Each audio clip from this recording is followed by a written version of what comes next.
దాదాపు 20 రోజులు ఇల్లు వెతికామండి. 20 రోజుల తర్వాత ఒక మంచి ఇల్లయితే దొరికిందనమాట. చాలా ఉన్నాయి. కాకపోతే ఎక్కడికెళ్ళినా సరే డాగ్స్ అలో లేదని చెప్పారనమాట. ఇంక మా వారు చాలా ఫీల్ అయిపోతూ ఉన్నారు. ఆల్రెడీ ఉన్నినవన్నీ కూడా కొద్దిమందికైతే ఇచ్చేసామనమాట. దాదాపు మా దగ్గర 6 కుక్కలున్నాయి కదా! ఇంక 2 మాటను పెట్టుకున్నామనమాట. వాటిని కూడా ఇచ్చేయాలి అని చెప్పి నేనైతే ఫిక్స్ అయిపోయాను. కానీ మా వారు మనసు ఒప్పుకోలేదనమాట. ఒకసారి డాగ్స్ గాని అడిక్ట్ అయ్యామనుకోండి, వాటి నుంచి మళ్ళీ బయటికి రావడం చాలా కష్టమండి. ఇంకా ఆయన ఫీల్ అవుతూనే ఉన్నాడనమాట. ఇంక చివరిగా ఈరోజు దొరకకపోతే ఇంక అసలు వద్దు, ఎవరికైనా ఇచ్చేయాలి అన్నట్టుగా వచ్చాం. కానీ చివరి రోజు దొరికింది. అందుకోసమే వచ్చిన రోజు ఇల్లు కడిగేసి మరుసటి రోజు అయితే పాలు పొంగి పెట్టేసామనమాట.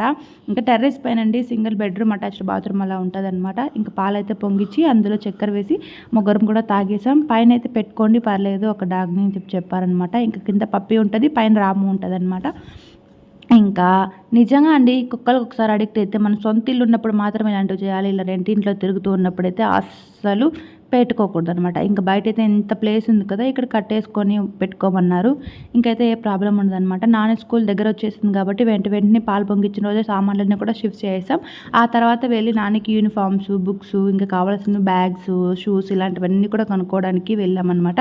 మొత్తం షాపింగ్ చేసుకొని వచ్చేసరికి టైం అయితే 10:30 అయితే అయిపోయిందనమాట. ఎలా అనిపించింది వ్లాగ్ ఖచ్చితంగా కామెంట్ సెక్షన్లో చెప్పండి. థ్యాంక్